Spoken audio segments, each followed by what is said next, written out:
the big things I like to do, the title of my talk is Exploring the Solar System from the Comfort of Earth. So it's really hard to get out to these ocean worlds, and I'll describe a little bit more about what they are and how we can actually simulate them in the lab and go maybe try to study them in the field on Earth.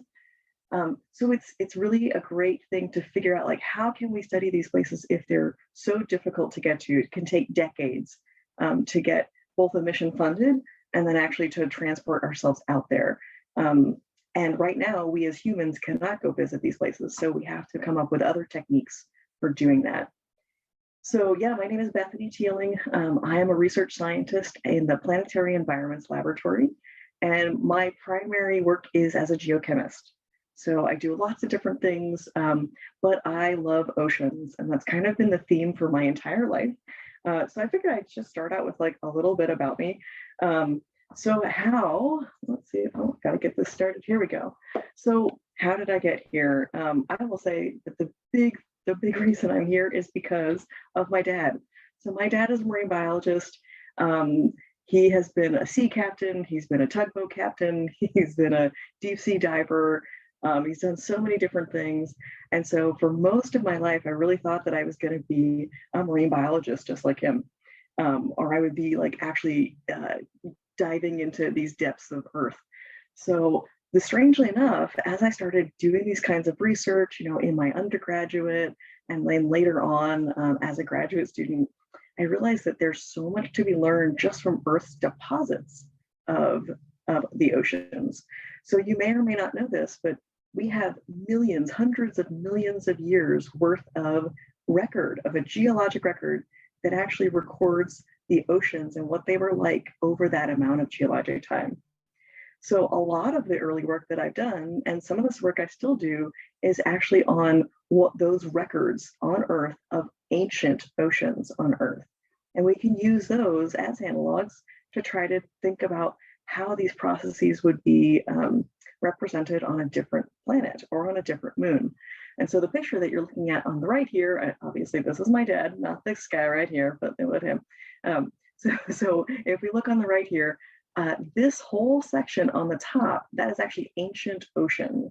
And right underneath it is actually ancient riverbeds right here. So it's fascinating to look at this transition over, I think in this case, it's tens of millions of years of time where something was on the land and then sea level rose and you actually have ocean deposits there.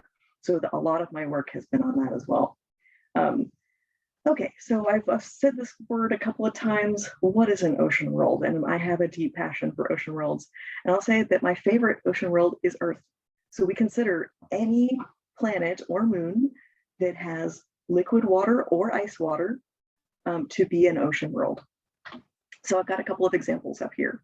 As I said, my favorite is Earth, and I'm trying to give you kind of a size difference here. So hopefully they're pretty close to kind of the comparison on size. So you have Earth here in the background. I know that the word's a little bit small. So this is Callisto. It's a moon of Jupiter. Ganymede, which is also a moon of Jupiter. Titan, which is a moon of Saturn. Europa, which is a moon of Jupiter. And then Triton, which is a moon of Neptune, actually. And this little guy way out here is Enceladus, which is the moon of Saturn. And I'll be talking a little bit more about Enceladus in a few minutes. So I've got the list up here. Now, there are other places in the solar system that can be considered an ocean world. And I'm going to talk about one of them today too. So it doesn't look like an ocean world. All of these systems that I pointed to, they all have some liquid water somewhere. So that liquid water could be on the surface, like on Earth, or it could be under layers of ice or rock. And that's the case for all of these moons here. So we have at least some evidence of that somewhere. The other one I'm alluding to is Mars. And Mars, we call it the red planet. We haven't found any evidence of like flowing water or ice sheets. We have carbon dioxide ice on Mars, but not quite liquid water ice. We found evidence of water flowing and very, very salty solutions flowing. So we have a high potential. But the reason that we considered it an ocean world is because the northern hemisphere, so this whole section up here, has evidence that suggests that it was once covered by water. And so you can consider it an ocean world in some cases. So I'm going to start off by talking about a little bit about habitability. Like, why do I even care about water or ocean worlds? Besides Earth being super cool, which is my favorite planet. So why study ocean worlds? So first of all, we know that life on Earth requires water. And that's one of the biggest things. So I know, one of NASA's major goals is to discover whether or not we're alone in the universe. It's a lofty goal and not an easy one. And so we're kind of looking toward what kinds of places might have life. It probably doesn't look like us, but at least we'd like to know if there are other living things out there. So we know that water, this is my first point here, water is abundant in the solar system. We found it in lots of different places and outside of our solar system, I would add, and it's really versatile. So water allows like molecules to move around. It promotes chemical reactions. It helps create complex molecules, which can help form interesting bodies like ourselves. And also other kinds of liquids, which are kind of strange. So ammonia could be a liquid. Some of you guys might know of ammonia.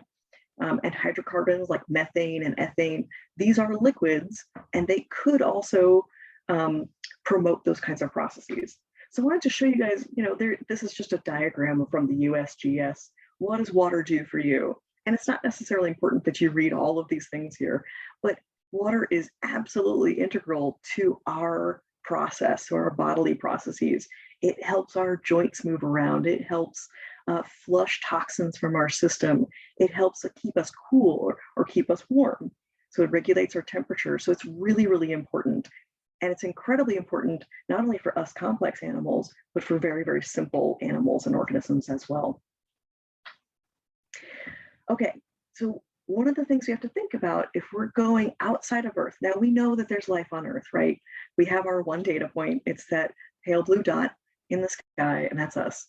So if we're trying to think about a different planet, or a different moon for that matter, what would make that place habitable? And what I mean when I say habitable is what makes it a place that an organism could thrive or survive or even exist at all.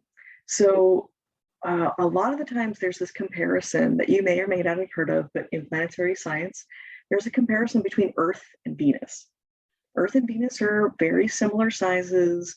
They have very similar processes, or did. And probably if you're looking at the screen here, and I hope that you are, you'll see that there's pretty stark differences between the two. So you can't tell from the figure on the left, but Venus also has this very, very thick atmosphere. So what you're looking at is a radar image, and it's the only way that we're able to get an idea of what the surface looks like. So you have to be able to look through all of these clouds that are on Venus. So like Earth on the right, you can see that there's lots of clouds. We have an atmosphere that has nice breathable air for us. Venus may have once had conditions like Earth, but it is too hot. So a lot of its water boiled off. Now it has this really inhospitable atmosphere. So let's think about what is a hospitable environment. What is it habitable? What makes a world habitable? So the major requirements are water, we think.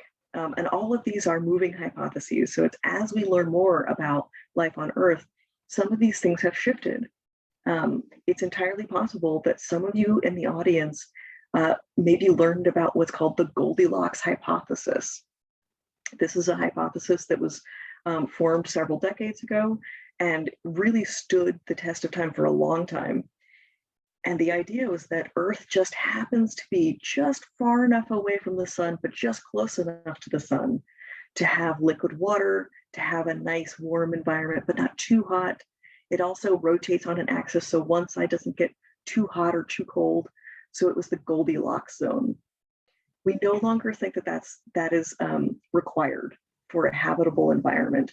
And so these things are moving hypotheses. Science updates all the time. And so it's one of the fun parts, I think, about being a scientist, is that I get to think about, well, is this the right way to think now that we've learned a lot more? So currently, we still think that water is a requirement. or at least some kind of solvent, something that dissolves things so we can move those nutrients around. We also think that you have to have them kind of these essential building blocks for life. So many of you all may have heard, like, we are carbon-based life forms. And so you have this acronym on the right. Some people say SHNOPS or CHNOPS, or schnapps, I've heard a couple of times. So however you like to say it, but it's carbon, C, H is hydrogen, N is nitrogen, O, oxygen, P, phosphorus, and S, sulfur. So these are found in all living things on Earth. And so we think they must be required for life, at least life like us. The next requirement is energy. So that could be photosynthetics, energy like light, or chemical energy. So, we take in plants, they are photosynthetic, and we create chemical energy out of that. And then you have to have a mechanism for transferring nutrients. This is a tough one, because if you think about it, if things go in one direction, so let's say that you have a tank of gas, right? And you're using that tank of gas and eventually it runs out. And then you're done, you're stuck. So you have to have a way to refill the tank effectively. So you have to think about, how do you get new nutrients into that cycle, into that body? So these are the really important parts. Okay, so after thinking about all that, it turns out Earth is a great place to think about this, because we have so many different kinds of environment. So if you think about it, we have polar ice caps, and we have Antarctica, we have deep sea oceans, we have deserts, we have grasslands, we have forests, we have caves. There are so many incredible environments on Earth. So it's a great place. You just have to be very specific about your scientific question. And I just wanted to show you guys this, and it kind of ties into the geologic record, like that big cliff face that I was showing you earlier.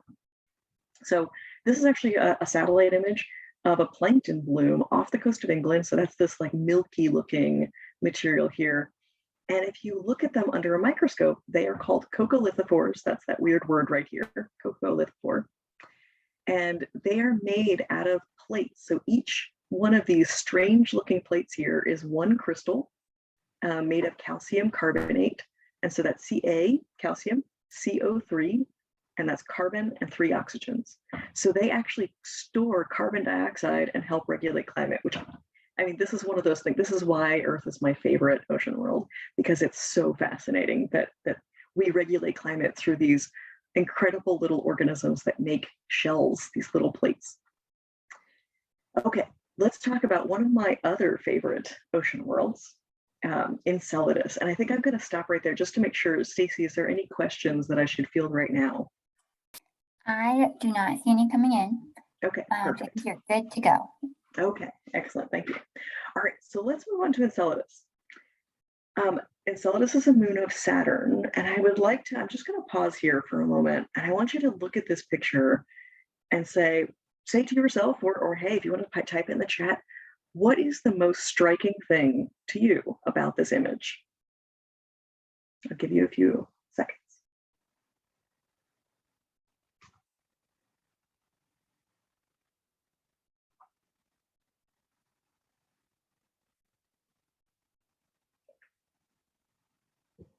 Okay, so I'll let Stacey come in. If anybody's typing anything, I'll let her field that. But Enceladus, when I talk to people about Enceladus a lot, a couple of things come to mind, and I'm always fascinated to see what comes to people's mind first.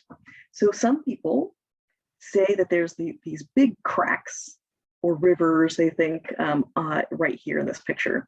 So there's these long blue, darker blue streaks on the surface of this. They're actually cracks. They do look from this image a little bit like a river, but there's these big cracks. They're called tiger stripes. The other thing that people notice is that it does have these craters right here. So this image is a little bit misleading because we're kind of rotating it up toward ourselves. So imagine that this is actually the south pole of Enceladus. So we've kind of rotated the image so that you can see the bottom a little bit, the south pole a little bit.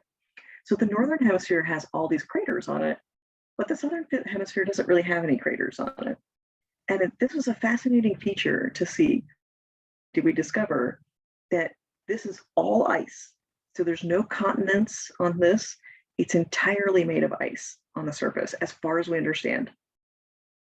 Underneath it, based on other kinds of data, it looks like, and this is our best hypothesis until we get back out there, which hopefully is coming soon. But the best hypothesis is that there's a global ocean underneath that ice shell. So very different kind of place from Earth. Earth has these continents that kind of pop up out of the ocean, but Enceladus doesn't seem like it does that. And Enceladus is very small. Remember from that image of all the ocean worlds kind of put together. The other striking thing about Enceladus is that it has these water plumes that come out of the surface. So out of those tiger stripes, those big, these big cracks in the surface, we actually were able to observe and take images and video, some video, I would say, of these plumes. So it's basically water material coming out of the surface, from the subsurface of Enceladus. And the image here, this is not real color blue. This is just to help you see it a little bit more. This is more of a true image. And so basically you see that the brightness of this, it's not that it's hot, it's that you're actually seeing the sun reflecting through or passing through the plume in the back. So it looks like it's really bright back there. But Enceladus's plumes, these are going off kind of all the time, it turns out. As near as we've observed, they're going off all the time. And you can see that there's really, really bright spots and then lesser bright spots that are kind of around. And they have lots of cool things coming out of them. So first of all, it's water, which was really a groundbreaking discovery at the time, that these moons of Saturn could have water ejecting from the interior. The next really cool thing is that there's carbon dioxide. So that's the CO2, carbon dioxide coming out of it. The next thing is sodium chloride, that's NaCl, and sodium bicarbonate. And these are salts. So the interesting thing about this is that it's very similar in a lot of ways to Earth's oceans. So we thought that was a pretty interesting discovery, is that we don't know exactly how salty it is, but it was also interesting that it did have kind of a similar composition. And the next one is methane and hydrogen, and then organics. And so all of these things, a lot of scientists started going, oh, wow, this could be a really important place to go, which is why many of us scientists would love to go back. And just to give you guys a perspective, because I know that it's so hard to think about how big are these things. So here's a picture of Old Faithful. I know lots of people have seen Old Faithful, or at least an image of it. And so, you could stand nearby and see the top of Old Faithful, right? So it's 0.03 to 0.06 kilometers high. I know, often kilometers is not a measurement that we're used to in the US. But if we compare that, Enceladus's plumes can be, 80 kilometers high. I would say most people agree 60 to maybe 100 plus kilometers high. So these are enormous, and they're ejecting into space. And the image that I'm showing you here is actually taken from by Cassini on its very last go around. So right before it dove into Saturn, which was 2017, I believe, it took one last look longingly at Enceladus and took this image. And actually there's a little GIF of it somewhere out there on the internet, so you can see the plumes ejecting into space. And just so you can see, I kind of put a bar here. So this is Enceladus's plume height, and then I tried to put this teeny little dot for Old Faithful, but that's still too big to compare them correctly. All right, other cool things about Enceladus's plumes. So we also were able to discover that they are hot. They're not very hot at the surface. I put quotes around that for a good reason. So the text I have down here is that they are negative 135 degrees Fahrenheit at the hottest part. This is at the surface, not at the base. So it could be, some of the calculations have suggested that it could be upwards of 200 degrees Celsius at the seafloor, but we only see the surface. So it's still extremely cold, negative 134 degrees Fahrenheit. And then outside is a very cool negative 330 degrees Fahrenheit. So much, much cooler than something like we're used to. So these are very unusual environments, right? They're not like something we have on Earth. And the image that I'm showing on the right-hand side, these circles are just showing you discrete locations that we were able to say a plume came from this point right here, or this within this circle. So that's what it's showing you. You've also may have noticed that we named them. So we've got Alexandria, Cairo, Baghdad, and Damascus. So that's the names of the tiger stripes. Now, from all of this evidence, we kind of were able to piece together what could the interior look like. And so we're basing this off of Earth analogs, actually. So basically, earlier I said there's hydrogen and there's carbon dioxide. We detected it in the plumes. We also have things that are, there's silica particles. So if you imagine quartz crystals, they're not exactly like that, but they're little particles. These are the kinds of, all of these gases and the particles are the kinds of things that you would find at active hydrothermal vents. And these are areas in Earth's environment, in Earth's oceans, where you have very, very cold water seeping down through the rock, warming up, and then coming back through the rock and altering the rock as that happens. And so similar kinds of places on Earth are the pictures I'm showing you here. This is called Lost City. So Lost City, it's a hydrothermal field in the Atlantic. And you can see everything is very white here. So it has this like whitish precipitation, and these are called white smokers. Some of you may have heard of black smokers. It's a similar process, but with different chemistry. So it makes black smoke instead of white smoke. And you can see a really great example of that white smoke coming out here. And all that means is that there's just so much, there are so many minerals saturating the water that when they hit the seawater around it, it immediately precipitates out. It becomes a mineral immediately because it's so saturated. So this is a model of what the interior of Enceladus could look like. We call this a profile. So it's basically like cutting a slice through Enceladus. And so you have this ice shell here with the plumes or geysers, some people call them geysers, exiting through probably cracks, these big cracks on the surface. And that's all because you have really, really warm environments at the base that are sort of building up pressure and heat and eventually releasing there. And I'm sure some of you guys are going, why is it so cold out there? Why would you even have heat? And the reason is because Saturn, who's sitting out here in the background, Saturn is pulling on Enceladus. So it has this massive tidal pull, and it's actually pulling so hard on Enceladus that it's actually heating the interior. And that's how you get that process occurring. So how does this translate to anything that we do on Earth besides going to Lost City and other smoking white smoker fields? So how do I do this in the lab? I haven't been to Lost City. I would love to someday. All right, well, this is some of my laboratory experiments. So I actually take these sorts of conditions and I recreate them in the lab. So what you're seeing on the left is another cutaway, so that profile. So here's the sea floor, and you can see it says carbon dioxide outgassing. So that same process where you're heating the sea floor, you're actually releasing not just minerals, but gases as well.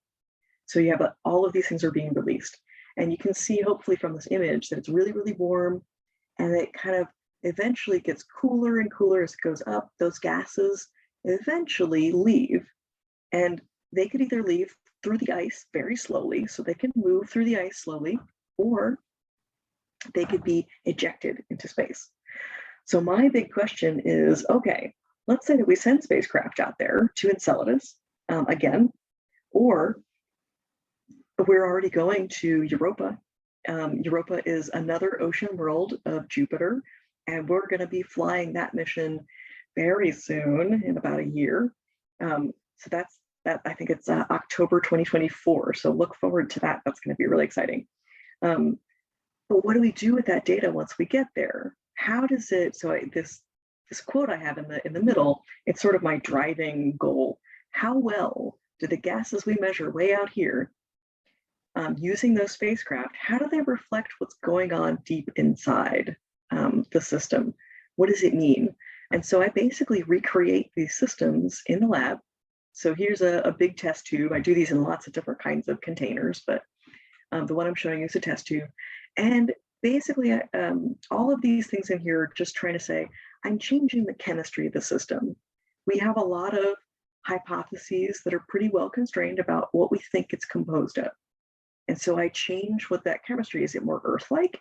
Is it more like different kinds of places on Earth, or is it very weird and just not like anything we have on Earth?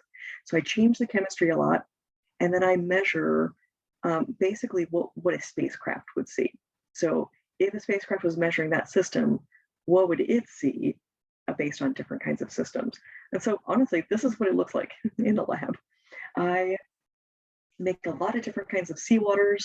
I have a great lab technician who also helps me out, because as you can see, we have racks and racks and racks and racks of these samples. So we make a lot of these. We want to make sure we measure it again and again and again. And each one of these bottles has a totally unique composition. And so basically we want to make a map. And I say that literally and figuratively.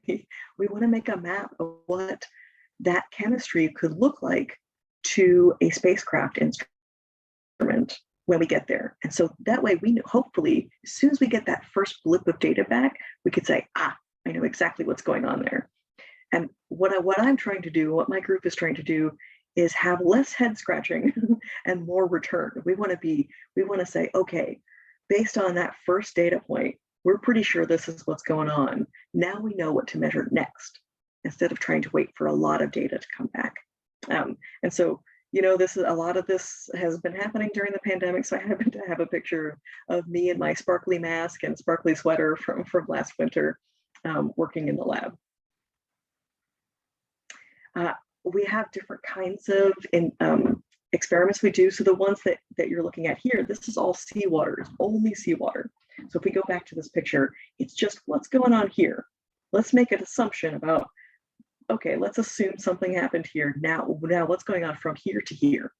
So we also have experiments that are what goes on from the seafloor to the water and then to the gas. And so this is a picture of one of my former students, Brad Claggett. He's actually now an instructor in Oklahoma. So he's an instructor there, which is really exciting. And he was doing a bunch of these different experiments. So they're in these containers that are sealed off from the atmosphere, so they can't have Earth-like atmosphere in them. And one of the cool things he did, so this is a beaker, close-up of a beaker here. And one of the things that he and I discovered is that just the water and the rock together, with nothing else interesting going on, just them together would spontaneously start creating gases. We never anticipated that this would happen. So it was a really cool result when we got to see that. So it was like really, really fascinating. And I wanted to point out, that we have here these little pits that you see here. These are all like where gases escaped from the interior. And you can probably see this is sort of like wavy, dark and light colors in here too. So actually there was a change in the chemistry of the rock that we had at the bottom, and it created new gas in an environment where you shouldn't have had any gas forming. So really exciting results, and hopefully we'll get to do more of those experiments. So that's sort of the lab side. I'm going to take another pause just to see if there's like any questions in the chat about this stuff. I don't see any yet. I'm sure people are amazed and thrilled so far. Hopefully. Well, I'm trying to make sure we've got plenty of time. So I'm going to run through now some field stuff. So kind of going on the lab side, and really a lot of the experiments that I do in the lab, they are places that are very, very difficult to find an analog on Earth. Some of the only analogs on Earth are really going to be in the Antarctic or Arctic, and they're really difficult to think about. There are other places. So like I said early on, one of the things that we have to think about is what's the science question that we're trying to answer. So maybe, going to the Gulf of Mexico answers one good science question, but it doesn't answer another one, if that makes sense. So Antarctica might be a great place to go because you want to think about how the ice interacts with the water there. But it might not be a good place if you're thinking about how the rocks alter in that environment. Maybe it's just too cold there for that alteration to happen on a time scale that's worth it. So that's why we do that in the lab, is because we can speed up reactions like this. We can kind of like basically go through geologic time a little faster in this way. And we can also make sure that we have variables covered. So we can say, I only want to do this. I only want to do this. And I can remove life in my experiments. I can't do that on Earth. All right, so let's move on to planetary analogs. So how do we do this on Earth? I know I've mentioned this a few times now. And I wanted to bring up, this is not work that I'm currently doing, but I just wanted to put this image into your mind, how crazy these environments and how similar they can look. So one of the things, it's easy to talk about volcanoes, and we're going to talk about volcanic systems here in a second. But, we have, this is just such a stark comparison. We have the Mississippi River Delta on the left and an ancient river system on Mars on the right. And it's always tricky to make these comparisons because they're not perfect. And we as scientists have to be incredibly careful about making these sorts of comparisons because they're not the same exact kinds of environments. So we have to be really, really critical of the way that we talk about them. So I wanted to bring this up both as like a very cool, exciting example, a side by side, but also a hesitation, a caveat to all of these kinds of things. So again, like I'm saying, you have to be really careful about the question that you ask. Okay, so one of the thing that I want to discuss with you guys, because I have been in the field for now 20 years, and I've been to so many different kinds of places, but this past summer, actually in September, I was able to go to my first lava tube. And people at NASA Goddard and other places have been going to lava tubes for a long, long time. I was going for a very different kind of reason. So I first wanted to just describe what are lava tubes. They're also, you might hear me say this, they're also called lava caves. So the idea is that you have, I love this, this is from a publication I just found earlier. So the idea is that you have this like lava flow, it kind of cuts through this rock as it's flowing. And then when the lava slows down, the lava might move out of the way, but it leaves an empty space in there. And so you end up with this open space. And you can see, I like the examples they give because there's a very small one right here, and then a much bigger one here. And so when we were in Hawaii looking at the lava caves, you could actually see that there were different times that the lava had flowed through that cave. So there were different colors of lava in there, which is fascinating to see. Because I'm used to rocks from the ocean and not rocks from lava. So it was really cool. All right, so one of the reasons we got excited, and when I say we, I mean NASA. So one of the reasons NASA is really excited about lava tubes in general is because they could shield living things from radiation. So one of the most challenging things that we're coming up against, if we're going to try to, stay for a while on the moon or on Mars and try to habitat these people, these places, we need to find a way to shield ourselves from radiation because that's the danger. That's the biggest danger that we face there. Lava tubes is a great environment for that because what we've discovered through lots of different experiments here in the lab, again, is that if you blast something with radiation, it only goes down about 10 centimeters, maybe a little bit more. And so if you were able to go underneath the ground, you could be very well shielded from this powerful radiation. And so it'd be a great place to live. And that's not just for astronauts. So that also means that life could be there. So if life emerged on these places, they could also be hiding out in some of these lava caves or lava tubes. So this is an image taken by the HiRISE camera on the Mars Reconnaissance Orbiter, and it's actually showing you, this is called a skylight. And so this is actually where it's kind of collapsed in on the top, and you can see into the lava cave underneath. So this is an example from Mars. And the cool thing is actually, so this is zoomed out, and the reason it's got all these colors is because we're just telling you what the elevation is. So, whoops, right here, this is actually, it's on the right-hand flank of this, this volcano, so this ancient volcano. So it's a really cool environment to study. And so we were actually looking at analogs in Hawaii for this kind of environment. And this is just a picture of myself. So I'm right here.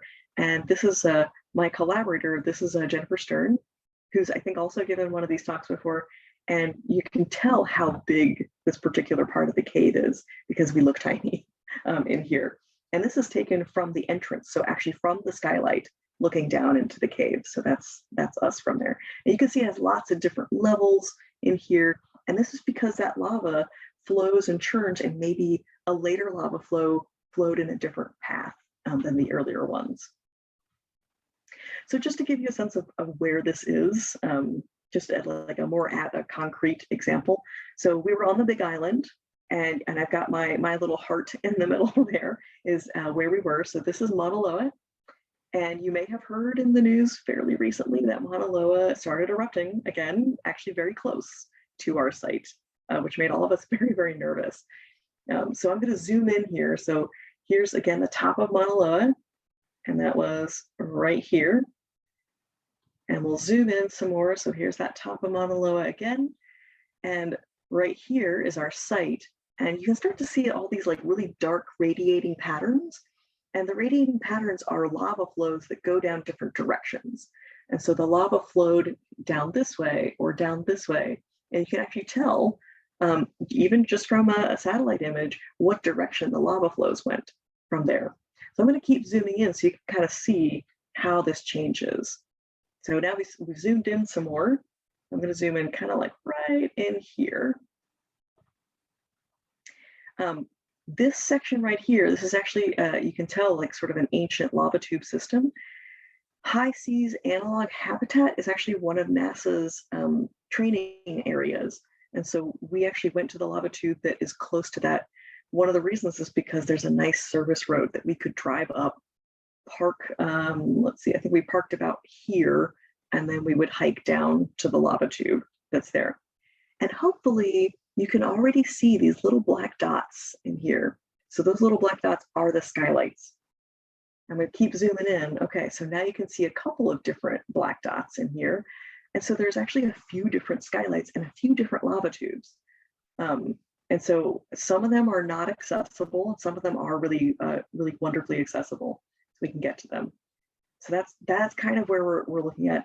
And just to give you a sense of what this looks like, if you're standing on the ground, this is our hike to the entrance. We're just a little ways off of that service road, and we're walking on what's called pohoihoi. So that's this kind of flowier looking lava. The a'a lava, which is this really crumbly stuff. It makes sense the way that we remember it in the field is ow, ow. A'a is really crumbly lava. So we want to walk on the pohoihoi, which is much nicer to walk on. And we set up these cairns here. I think you can also see one way out in the distance here. And that gave us a way to find our way as we walk down, because it kind of looks like the surface of Mars out there, which is in stark contrast to an hour drive down the mountain, which has tons and tons of plant life. So while the reason that I was out there, and I'm going to show you like a little video, but I don't think you'll be able to hear the sound on it, just so you can kind of see some action shots of what we were trying to do. But this is actually a picture of me on the left-hand side, and I am laying in this very, very small space. And I wanted to show you like inside that cave, there are so many different kinds of little environments. So a couple of things that I was doing while I was out there, one of which was test the air in the cave. And so that air could be trying to get gas samples in this little pocket way back in here, or it could be the general air in the cave. And so it was very challenging for us to sit there and think about, well, how do we not contaminate it? Because, well, we breathe, and the gas that we're testing, it could be contaminated by us. So we did a lot of different tests. And the video I'm going to show you is sort of me. I had a long tube and I was lassoing it into parts of the cave to try to collect gas that was way far away from where I was breathing.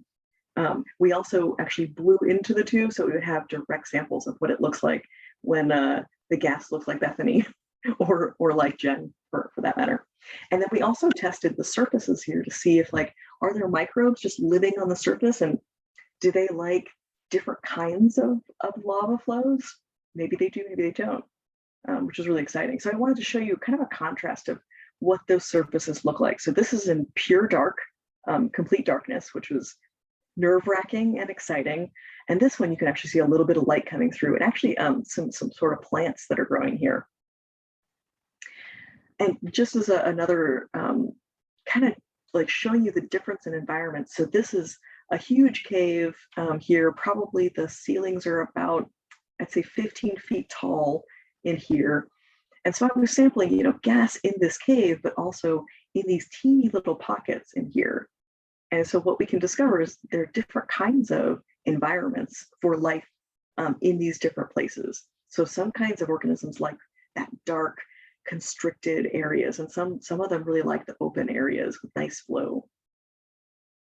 And then I'm going to just start playing this, but really talk over it.